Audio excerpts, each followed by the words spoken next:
El día de hoy hablaremos sobre algunos aspectos importantes referentes al estrés hídrico.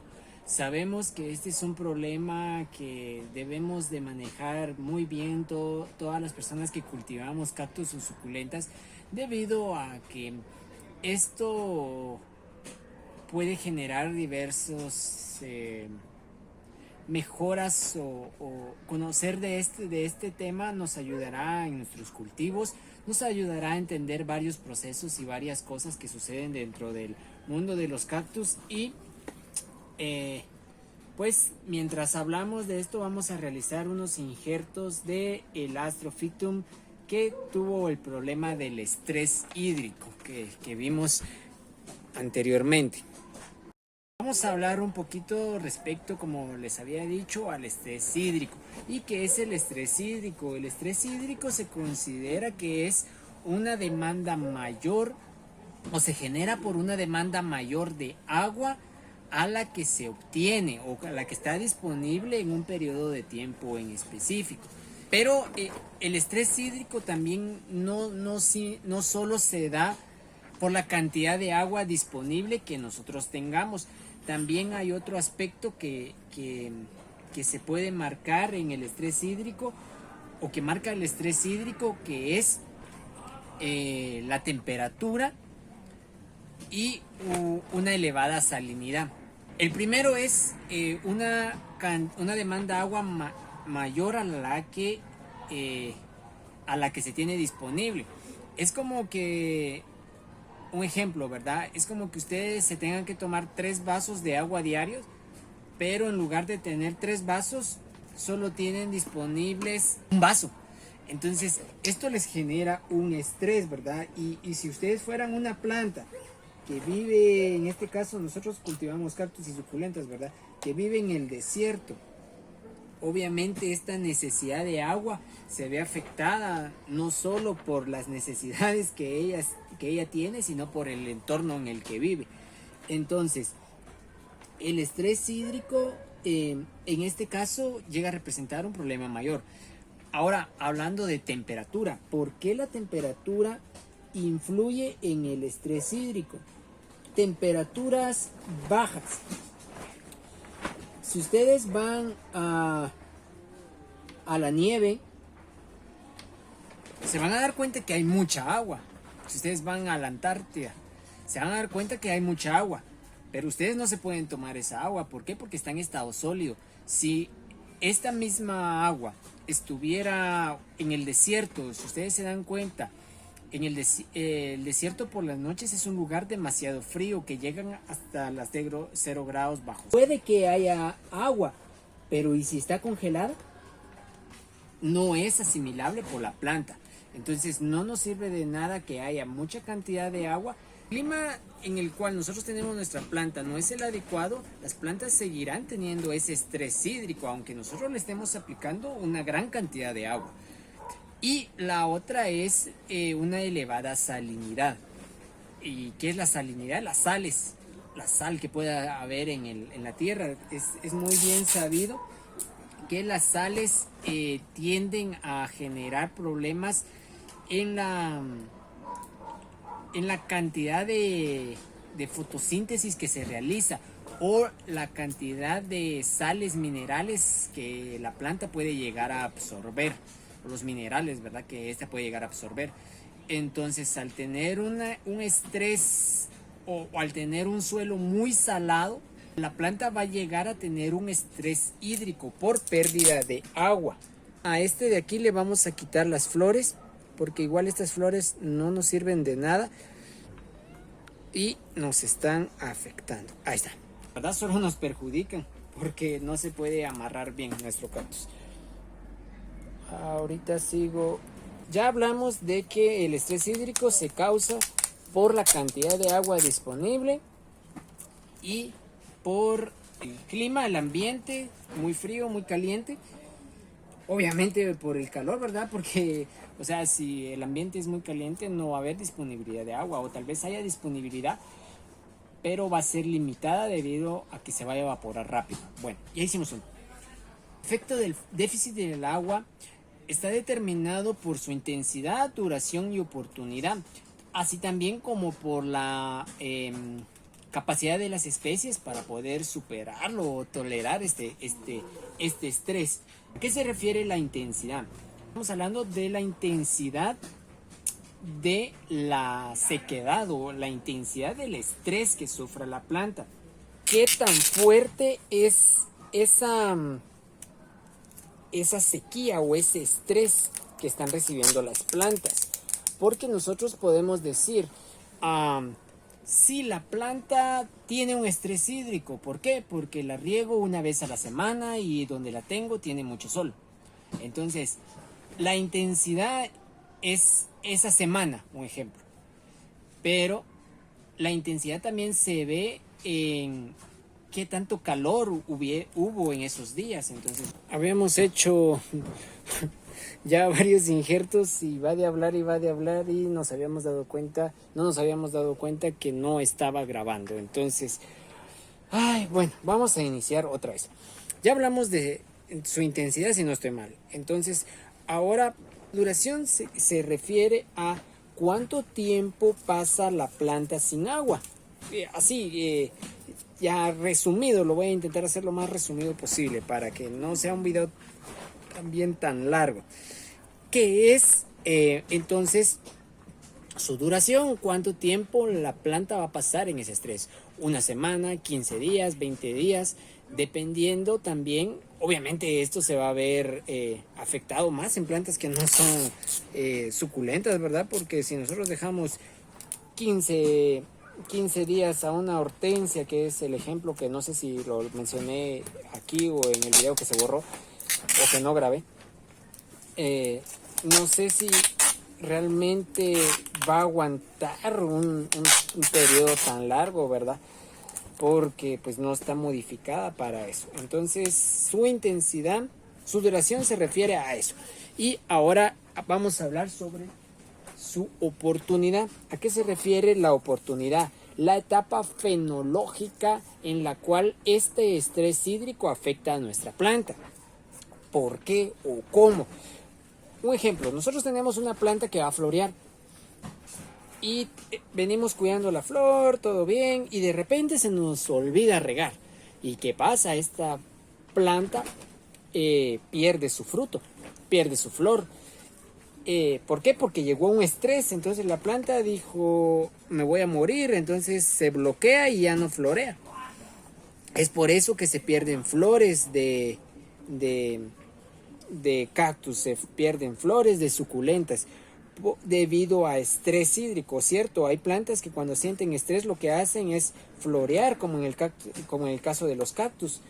Estos cuando sienten que se van a morir lo que hacen es florear para intentar reproducirse antes de morir, pero pues es por adaptaciones del ambiente y del clima y de su especie, ¿verdad? Tantas cosas que ellos han sufrido y que han aguantado para poder llegar a ese nivel de evolución.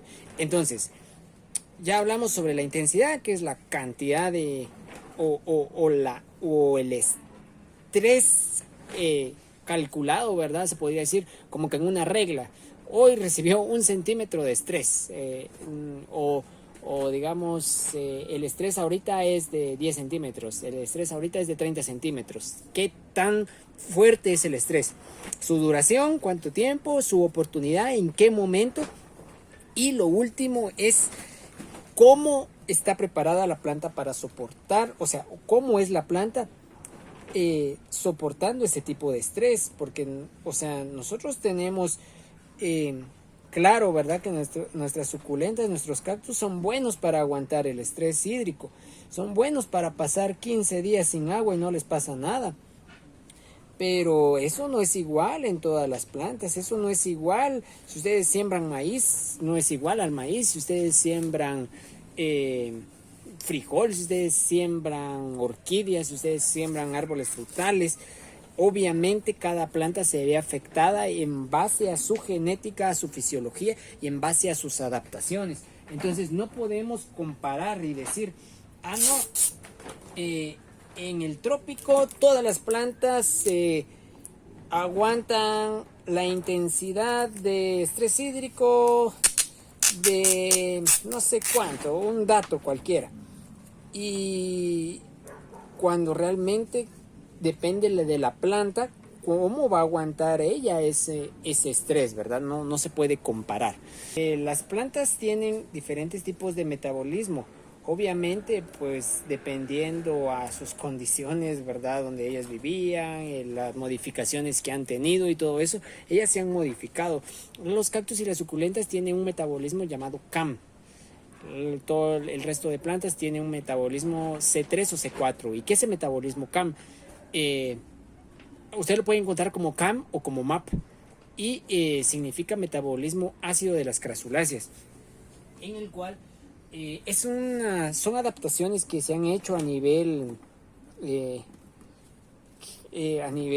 interior, se podría decir, de la planta, en la cual ellos se han modificado para poder aguantar todo este tipo de estrés, ¿verdad? Vivir en condiciones de calor extremo, de una intensidad lumínica muy alta, muchas horas de sol, épocas de sequía muy intensa, mucho tiempo y pues eso. Entonces, ellas han modificado sus cuerpos para lograr para poder hacer su respiración de forma nocturna. ¿A qué me refiero con esto? Entonces, ellas abren sus estómagos. La planta tiene, o sea, la nariz de las plantas se podría decir que se llaman estomas. Son como poros pequeños que tienen las plantas, y los cactus y las suculentas han tenido estas adaptaciones, o han hecho estas adaptaciones para evitar la pérdida de agua, ¿verdad? Si ellos ellos abren y cierran estos estomas en la noche. ¿Por qué? Porque de esa manera hay menos calor. Entonces, si ellos abren, se podría decir que la ventana a su cuerpo, no pierden tanta agua como que si la abrieran de noche, que del día, ¿verdad? Entonces, ellas han logrado hacer este proceso en la noche, hacer esto para no perder agua. Y también han logrado reducir su cantidad de poros, de estomas en su cuerpo. Un ejemplo: si nosotros ponemos en un recipiente de este tamaño 1 litro de agua y lo ponemos en el sol, y al mismo tiempo ponemos en una botella el mismo litro de agua, o sea, otro litro, ¿verdad? Entonces, ¿cuál se va a evaporar primero? ¿El que está descubierto o el de la botella que solo tiene un circulito? Obviamente se va a evaporar más rápido el de la palangana, ¿verdad? O el del recipiente que está destapado. ¿Por qué? Porque tiene más espacio por donde escapar el agua. Si nosotros lo hacemos en una botella, ese espacio que tiene para que la planta pierda agua es muy pequeño. Eso pasa. Eso pasa con los estomas de las plantas. Si tienen muchos estomas, pierden agua. Pero ese solo es una evolución que han hecho algunos cactus y algunas suculentas, ¿verdad? Para no perder el agua. Esa modificación de sus estomas es algo muy interesante que no muchas personas saben, pero sí es bueno que comentarlo, ¿verdad? Porque es un dato interesante. Bueno, siguiendo con la explicación, ya hablamos sobre los efectos del déficit de agua, el estrés hídrico, sobre los estomas. Ahorita vamos a hablar un poquito sobre el suelo, cómo se comporta y por qué muchas veces nosotros podemos decir, pero si el suelo estaba húmedo, ¿y por qué la planta se murió? ¿Por qué se murió por estrés? Hay como una norma en la cual se dice, la planta tiene, o sea, el suelo puede estar hay como una tabla y dice, esta es capacidad de campo y este es punto de marchitez permanente. Es como una reglita así como esta. Entonces, aquí en la punta de este machete es punto de marchitez permanente y en esta es capacidad de campo. ¿Cuándo es capacidad de campo? Cuando nosotros echamos agua en una maceta y el suelo absorbe toda el agua. Este es el punto de marchitez permanente. es la cantidad de agua que el suelo puede absorber. Este es el punto de marchitez permanente. Esta es la capacidad de campo, perdón, capacidad de campo. Capacidad de campo es cuánta agua puede absorber el suelo. Y el punto de marchitez permanente no es aquí cuando ya no hay agua, sino que es aquí. Aquí es el punto de marchitez permanente. ¿Por qué? Porque el suelo puede estar mojado, pero la planta no lo puede absorber. La planta solo puede absorber de la capacidad de campo para el punto de marchitez permanente. Y aunque el suelo esté mojado, aquí él ya no puede absorber. ¿Por qué?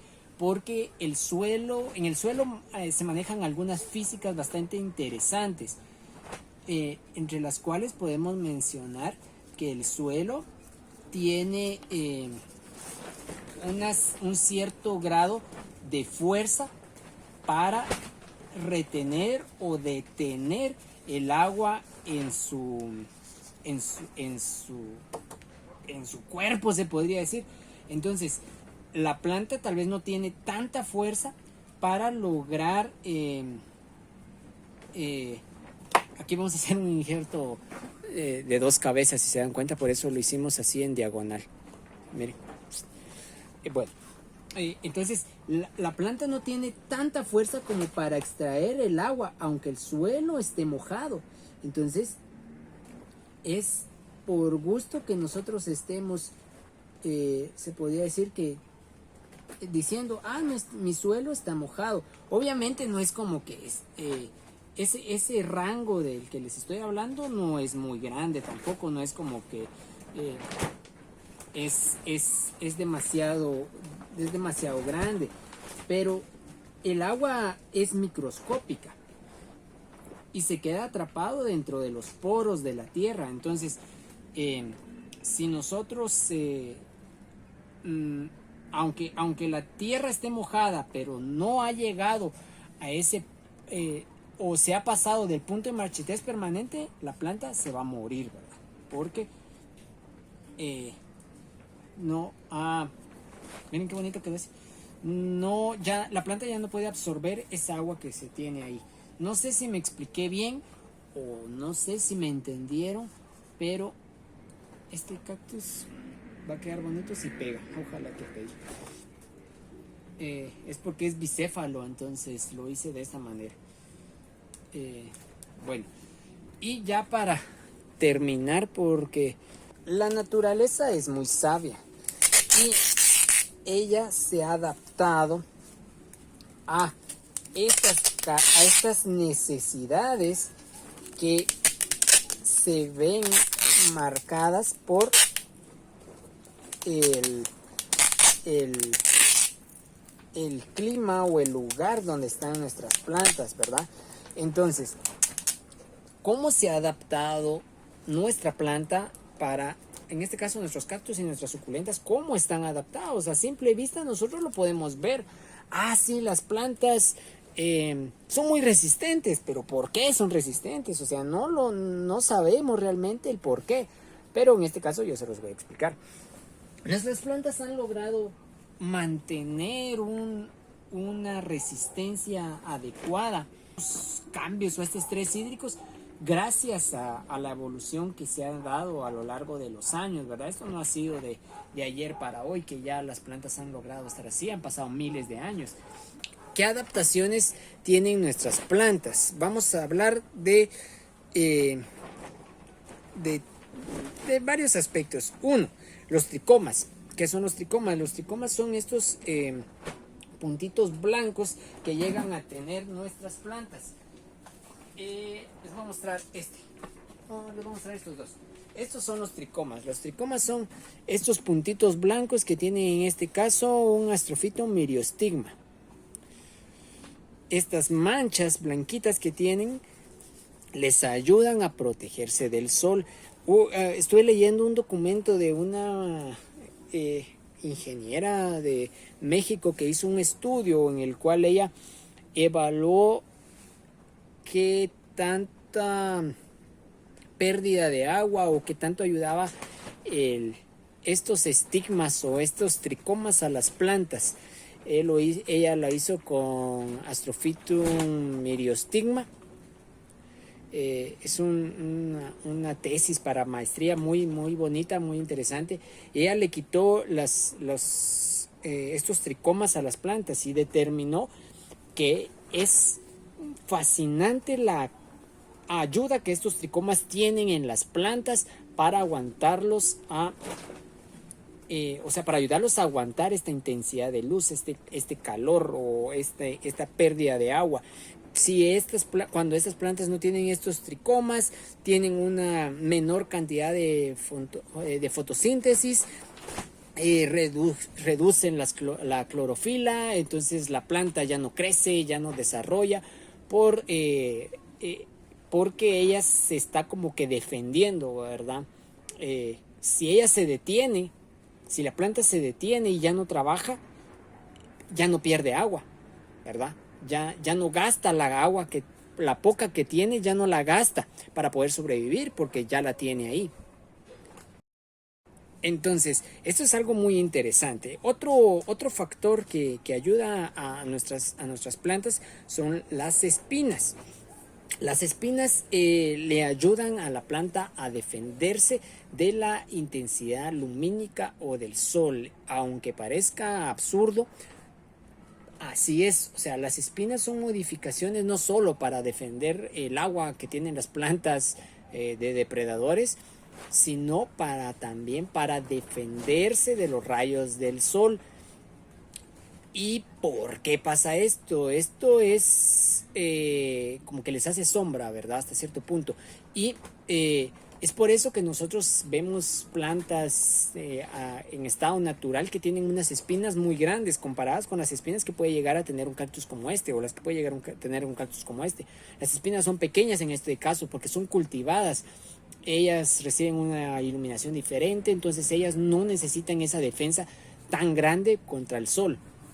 Y ellos lo reemplazan con mayor crecimiento, ¿verdad? En la naturaleza tienen ese mayor crecimiento de espinas, mayor tamaño para poder defenderse de los rayos del sol. Es por eso que es muy fácil determinar qué planta ha sido extraída de la naturaleza, qué planta ha sido depredada de la naturaleza, porque se ve en el desarrollo, se ve en la coloración de las clorofilas, lo que le menciono. La clorofila es la que le da el color verde a las plantas. Nosotros vemos plantas que a veces nos quieren vender, plantas con colores muy raros que parecían que se están muriendo, espinas muy grandes, golpeados. Es fácil determinar que esas plantas han sido de la naturaleza y que se las han robado, y eso es un delito. Nosotros no debemos adquirir plantas depredadas ni tampoco debemos extraerlas de la naturaleza, no es correcto.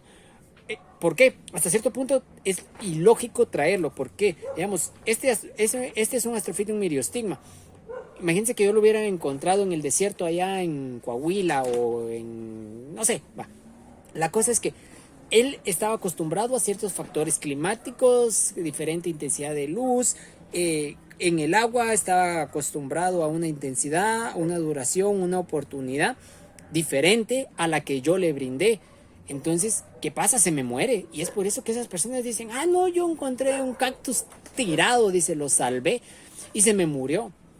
O compran a veces plantas y dicen, es que se me murieron. ¿Por qué? Porque son depredadas y esas plantas están acostumbradas a otros factores y nosotros venimos, las cuidamos ahí supuestamente mejor y las matamos, ¿verdad? Porque las plantas no estaban acostumbradas a ese manejo, a ese cuidado, a esa intensidad de luz, a ese riego, a ese sustrato, a muchas cosas. Entonces, la cera espicular es el último de los aspectos de los que vamos a hablar, que eso se genera más en suculentas, ¿verdad? Nosotros tenemos las culibras, las canteo, o estos Pachyphytum oviferum, y si se dan cuenta ellos tienen una cera espicular, que es esta que se despinta cuando nosotros le pasamos el dedo. ¿Por qué ellas tienen esta cera espicular? Porque les ayuda a defenderse de los rayos del sol, simplemente. Entonces no debemos de quitársela. Mi amigo me dijo, yo cuando a las plantas le miraba ese polvito se los quitaba con un trapito. Y no, eso no se hace porque las plantas hacen eso para poder defenderse del sol. Entonces, ya hablamos sobre muchos factores, muchas cosas muy interesantes, un poco a la carrera porque ya me iba a quedar sin mi teléfono. Entonces esto creo que ha sido todo por el día de hoy.